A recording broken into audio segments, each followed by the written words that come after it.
Hi, hey, good morning to you, ladies, to the gentlemen, to the boys, to the girls, or good afternoon, or good evening to you, wherever you're watching around the world.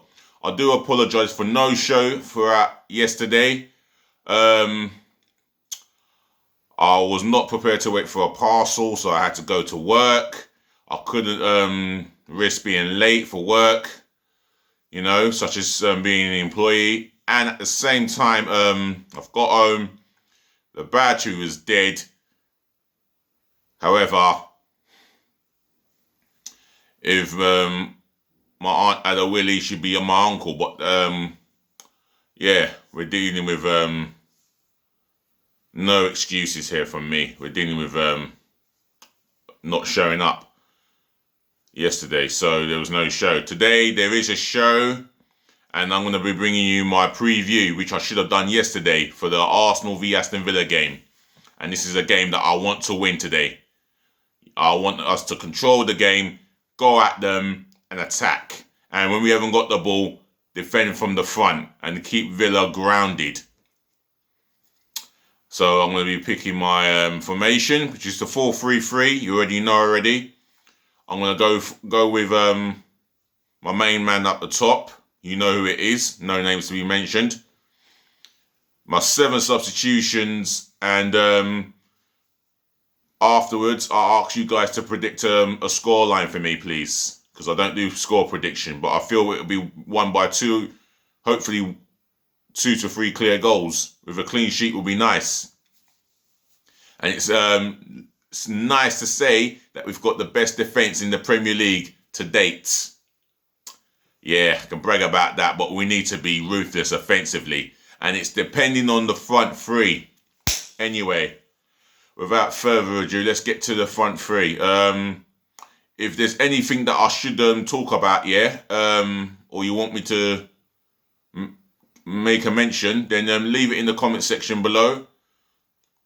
Smash the thumbs up like button and please help me subscribe to my channel today. I'm going to use that phrase now. Today.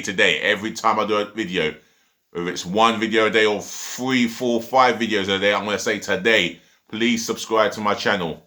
I'd really appreciate it. Smashing that subscribe button left, right, and center. Galore. That will help keep the channel growing, and I'll do the best to bring you my previews, the latest football context, and anything to do with transfers. I'll be on it. So without further ado, I do apologise again, and let's just hope I can continue. I'm nearly on 400 videos and nearly on 60 subscribers, so another 941 subs left. Big streams are gone. So without further ado, 4-3-3 it is. In goal, Bird Leno. Can't look further ahead. I mean, Alex Renarson is pushing him. Macy is pushing, in 3rd place. But Leno starts in goal. Need I say any more about him? Like I said the other day, if he can cut out these couple of little silly errors, he is a complete top class goalkeeper. He's a class goalkeeper, not top class. And best goalkeeper, made the most saves. He made more saves than any other goalkeeper last season. He made the most, except Martin Dubravka beat him for the most saves, so he came second in that. Bird Leno in goal. My right back for today's game. You know what? I don't know why I do this. It's maybe for the best for the team. I'm going to go with Bellerin. He had a good game last week. One of his better games in recent times. And I hope he can continue that today. We're at home. Hector Bellerin would not have been picked if it was down to me. No. I'm not picking Hector Bellerin because I just don't rate him. Nah. I'm going to go with Ainsley Maitland-Niles. He had a bad game on Thursday. 4 or 5 out of 10 markings he deserved.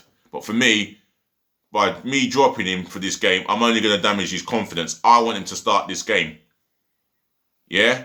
And he better behave himself, because this is a big game and I do not want you sent off. Yeah? It's not a discussion about your common sense. It's a discussion about your behaviour while you are representing Arsenal Football Club. And you've come from the youth academy, so you know what it's all about. You know your football. I don't doubt that. Just behave yourself. You will still start in my team, and you're going to be playing at right back, not left. Anyway, Ainsley Maitland-Niles starts the game for me. Centre half pairing. I'll tell you what. I'm going to go with William Saliba. Yeah, that's my protest. That's my protest. That's my player, and he's going to be in my first team. I want the world to hear me say it. William Saliba starts this game for me. If he is meant to be better than Fofana of Leicester, I want to see it. I just don't understand why he's not in the Europa League squad. He's better than most centre-halves that we've got at the club, you know. And alongside him, Gabriel Magalhaes. Now, he has settled down to life in England like a water to a duck's back. And he's been one of the best performing centre-halves in the Premier League. If there's an argument to that, yeah, leave it in the comment section below. But William Saliba and Magalhaes, that partnership has to start sooner rather than later. And I would go with them two today. So that's my centre-half pairing sorted. Kieran Tierney, for me, in years to come, I don't see why he can't become the best left-back in the world. He's definitely going to start. Defensively, he is as solid as they come. And offensively, well, we know about his crossing, his speed, and plus what he brings to the side. What he brings to the team is his leadership quality, and that is the reason why he's going to be our future long-term captain for quite a long time. Kieran Tierney is starting this game, so that's my back four sorted. Maitland-Niles, Saliba, Magalhaes, and Tierney. Right, midfield three. I know the first two I'm going to pick because that's the partnership right there. I'm going to go with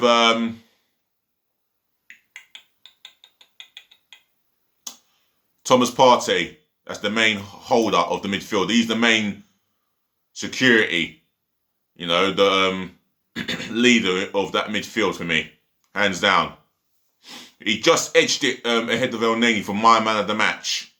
He gave a 10 out of 10 performance and how to play midfield. He showed McTominay, Fred, and Pogba, etc., how to dominate a midfield in a big game away from home. He gave a complete lesson, a complete footballing lesson, a complete football midfield lesson, should I say. The guy is certainly going to get stronger in this Premier League in time, in some years to come. The guy is the best, one of the best in the world at what he does. Thomas Partey, world class, hands down. He starts today. Alongside him is a player that I didn't see a future for. I can't believe he's an Arsenal, not just an Arsenal player still, but he's one of the best performing players that we've got in our midfield. And he's improved. For me, he gets into the team. Mohamed El Neni. I don't want to hear Mohamed El Iniesta, Mohamed El this and that malarkey. He is in the team as Mohamed El Neni. And the one thing I like about him, yeah, if he doesn't get picked, he doesn't kick off, he doesn't go to the newspapers and badmouth management or the club or the fans. He has got on with it.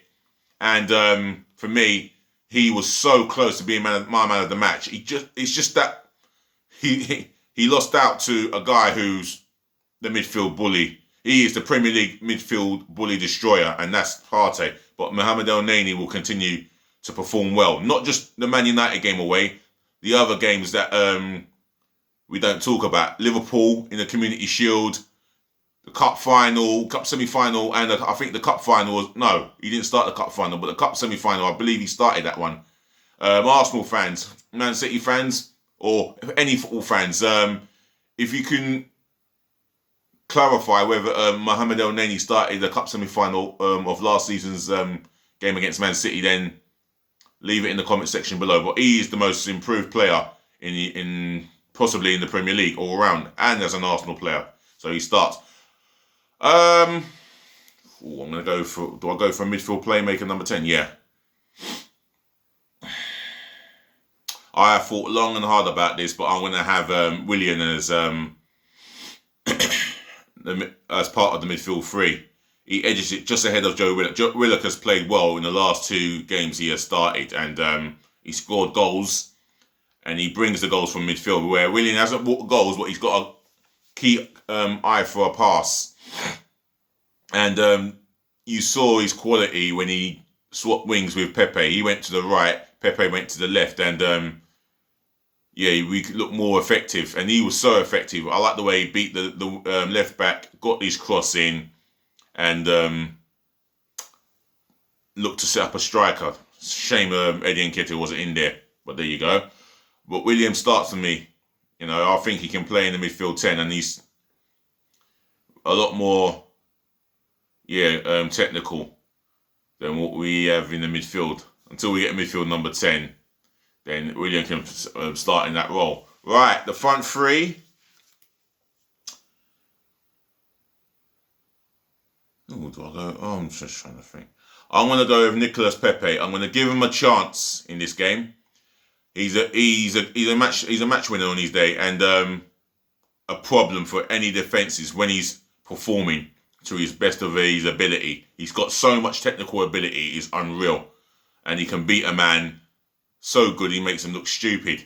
He's got it all. He's just got to be consistent in his game. He's just got to know when he's beaten that man and when he's going to cross the ball, or when he's going to play the right pass. That's all it is with Pepe. We spent a lot of money on him, and I expect a lot better. However, he starts on the right-hand side of the attack. On the left-hand side of the attack, I'm going to go with Bukayo Saka. Deserves to be in that team, week in, week out. Consistent performer. Last season with 12 assists. Got another assist on Thursday. He's just getting better and better. I mean, I can't argue with his performances. He come on, and for me, he got a 7 out of 10 because he had an effect in the game in that 4-1 win against Molde. Teed up Pepe nicely for the third goal. Pepe's goal of the game. So I would go for him in the midfield. Well, not midfield. I'll say left-hand side of the attack. Right, in the middle, one of the best strikers in the world. The only striker that I know that outscored Lewandowski in the Bundesliga, Pierre-Emerick Aubameyang. And that season, he got 39 clear goals. Only God knows how many that was in the league. Well, I'm going with Pierre-Emerick Aubameyang in the middle. I know he doesn't hold the ball up as well as Laka, and I know he's not as strong as Laka, but he will always outscore Lacazette in that position. Lacazette, well, I might have him on the bench. I might not, but one thing for sure, I would go with Pierre-Emerick Aubameyang in that position for me. So that's my striker, my lone striker. He's in the middle to score goals, and that's why we paid 60 million for him. That's why we tied him down to a bigger contract. You just look at his pace, his composure, the goals that he scores. Why is he being wasted on the left-hand side of the attacking three when he should be in the middle? Arteta goes for it and plays him in the middle. I want Arteta to play him in the middle today. Today! Yes! Today. So for me, here, Emerick Aubameyang. Right, my 7 substitutions. Substitute number 1, Renard Alex Renarsson. For me, unlucky not to start on Thursday. I don't know why he didn't get to start. He went with Leno. But for me, I would have gone with Renarsson. For me, his distribution already, his handling already is sharp. Commands his area, commands the defence. That is what we need. And he's a talker. You can hear him at the top of his voice. I like that. No, I love that. So Runner Alex Renarson on the bench. What a name. Right, substitute number 2. Oh, David Luiz. No hesitations there. Some would have started him in their team. I would start him on the bench. Because I want to see that partnership between Magalhaes and Saliba flourish. I want to see it prevail. It's not going to happen over one game. It's going to take a number of games, and we've got to be patient. And that's one thing about our fan base. Impatient people. Impatient human beings. And that is the reason why we don't succeed. I want to see that partnership succeed. But however, Luis is going to start on the bench. If anything goes wrong, then if the mistakes come from Saliba, for example, then it's to be expected. But for me, we don't expect mistakes. We shouldn't really expect him to make a mistake. We should expect him to put in a good performance, and let's try and get behind him. You know? Anyway, that's Saliba done. Luis is on the bench for me. Cedric Soares on the bench. I feel he can offer us his experiences. He's not as quick as he's not the quickest right back that we've had, like Maitland-Niles and Bellerin. They're a little bit quicker than him, but with saying that, he does attack well. He knows when and how to attack well. He knows when and how to defend, and he's a guy I like as a professional footballer. Great professional footballer. Does his job. Does what it says on the tin. However, he stays on my bench. Substitute number 4. Substitute number 4. Joe Willock. Yeah, he would have. I thought long and hard about putting him into this team. I mean, his energy levels are the best. He's a guy who likes to attack, arrive late in the box, and get goals. As well as that, one thing about Joe Willock is one thing about Joe Willock is sometimes he gets carried away when he should know when to pass and when to not shoot, but then again it will come in time. However, his game is fantastic to watch, and I do enjoy him as a Arsenal player and as a footballer. I think he will flourish throughout his whole football career. For this game, I'll have him coming off from the bench. I think he will. I think if he is a substitute today, he will come off from the bench and try to affect the game in the way that we know. Right, substitute number 5. Oh. Dani Ceballos. Yeah, I'm going to go with Dani Ceballos. I think a bit of creativity. Someone with a bit of, not a little bit of creativity, but he's a deep line creator. He's a deep line playmaker, should I call him. Creator from deep midfield, but for me, he has not had the best of games, and I think he's had enough football to make an impact, and the impact has not been there, and especially his end product. So I'd start him on the bench. Alexander Lacazette is substitute number 6. He's been off form, and I think he needs a lot more training, and I think he needs a hell of a lot more training, and his fitness is not good enough. How is it? I don't know how I've put him on my bench, but I guess when the game's approaching towards the end, I would bring him on. He's someone that you would have as a substitution. So yeah, he starts on the bench. Eddie Nketiah, again, his finishing is not great. However, he brings the work rate, and his finishing can improve though. I believe that in time. Arsenal fans, get the hell out of his ear. some of you have been completely harsh and despicable in your criticism of him. Support the boy. Let's support the boy. There is a striker in him. He does get goals. And he has the ability to score important goals. So let's try and get behind him. Yeah, he's not a first team starter. There's a reason why Aubameyang's ahead of him. Proven goal scorer. You know, you can't compare Aubameyang to Eddie Nketiah. Not yet. But he's a proven goal scorer, and he always works hard by closing defenders down. He doesn't give up. And he even closed goalkeepers down. I like to see that. You know, he makes goalkeepers clear long. And when you see him scoring that goal against Southampton, where he nicks it off Alex McCarthy and embarrasses him on national TV, you know you got a striker there that is prepared to get in there where it hurts. So I'm sorry, I can't even say that about Aubameyang, because I see him jogging and walking when I want him to close the space down. And even Lacazette. Seriously, that one.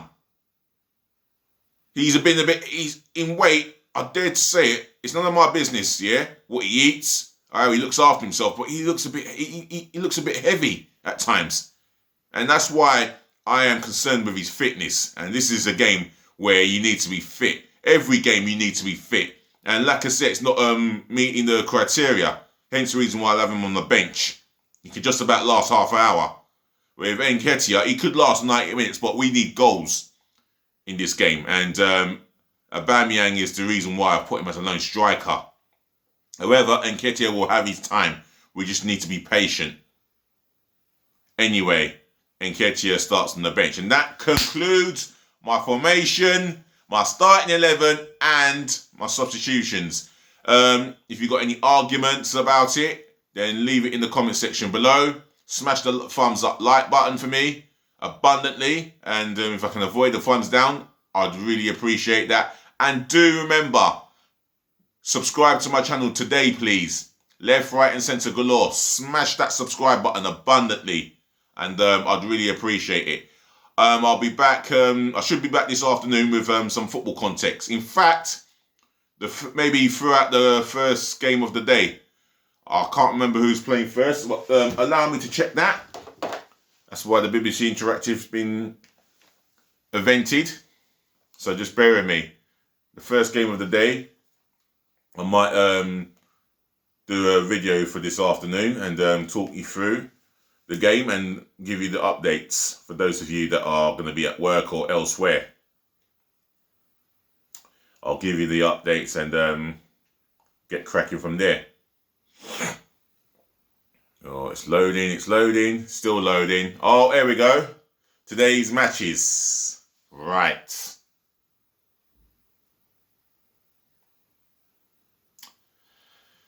So hopefully we'll get the 3 points. I believe we will get the 3 points. I've got a feeling we'll be winning it by 1 or 2 clear goals, but we'll see. Right, let's go Premier League. The first game of the day, hopefully West Brom upsets the scum across the road. Yeah, the scum. I'm not going to say no more. Then after that, it's Leicester v Wolves. And you got Man City v Liverpool, the big game of the day, 4:30 kickoff. And then the biggest game of the day, Arsenal v Aston Villa. Anyway, take care. Enjoy yourselves. And up the Arsenal. As once said so many times. See you later. Oh, thank you for listening. Thank you for tuning in.